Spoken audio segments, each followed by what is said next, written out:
যদি ছোট একটা পাখি হইতাম, যদি ডানা কলা পাখি হইতাম, একটা উড়াল দিয়া আমি মদিনা যাইতাম। ডান হাত তুলে বলো ঠিক না, তো বলুন না। যদি ছোট একটা পাখি হইতাম, যদি ডানা ওয়ালা পাখি হইতাম, একটা উড়াল দিয়া আমি মদিনা যাইতাম। সবাই একটা উড়াল দিয়া আমি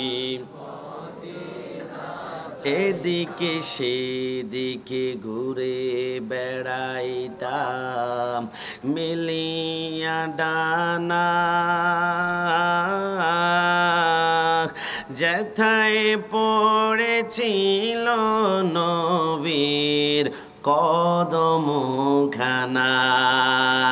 চরণ ধুলি চুমো খেতাম, চরণ ধুলি চুমো খেতাম, বুকের মাঝে জড়াইতাম আমি, বুকের মাঝে জড়াইতাম,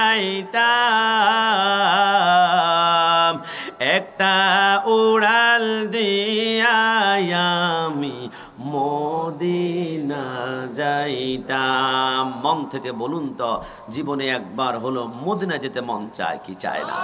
না দুই হাত তুলে বলুন চায় কি না? রাউজানের পরে হচ্ছে রাঙ্গুনিয়া। একজন শায়ের ছিল, শায়ের মোহাম্মদ ইয়াকুব হুসাইন, অন্ধ শায়ের। আজ থেকে 7 মাস আগে তিনি ইন্তেকাল করেছেন। শেষবারের মতন ওনার সাথে আমার দেখা হয়েছিল সিফাতুল আলিয়া মাদ্রাসার মাঠে 6 রমজানে। আমি জিজ্ঞেস করলাম মুস্কি হেসে, ভাই কত লক্ষ টাকার মালিক? আমাকে বলল কেন? আমি বললাম 3 বার উমরা করেছেন, 2 লাখ করে 6 লাখ, আরেকবার হজ করেছেন আরও 6 লাখ, তো 12 লক্ষ টাকা যেই ব্যক্তি মক্কা মদিনা যাওয়ার জন্য খরচ করে অবশ্য লাখপতি। আমাকে মুস্কি হেসে বলে, হুজুর কসম আমার টাকার কমতি ছিল, এত কোনো সন্দেহ নাই, কিন্তু নবীর মুহাব্বতের কোনো কমতি আমার হৃদয়ে ছিল না। আমি বললাম মানে কি? বলো হুজুর কসম করে বলি, মদিনা যেতে টাকা লাগে না, মদিনা যেতে টাকা লাগে না, মদিনা যেতে টাকা লাগে না। আমি বললাম তো যান কিভাবে? বলো হুজুর কসম, আমি যখন স্টেজের মধ্যে উঠে মাইক্রোফোনটা হাতের মধ্যে নিয়ে আমি টান দেই, আই সবজে গুম্বি দুয়ালে মঞ্জুরে দোয়া করনা, আমার চোখের পানি যখন টপ টপ করে বের হয়, আমার মনে হয় মদিনাওয়ালা নবী চোখের পানি কবুল করেছে।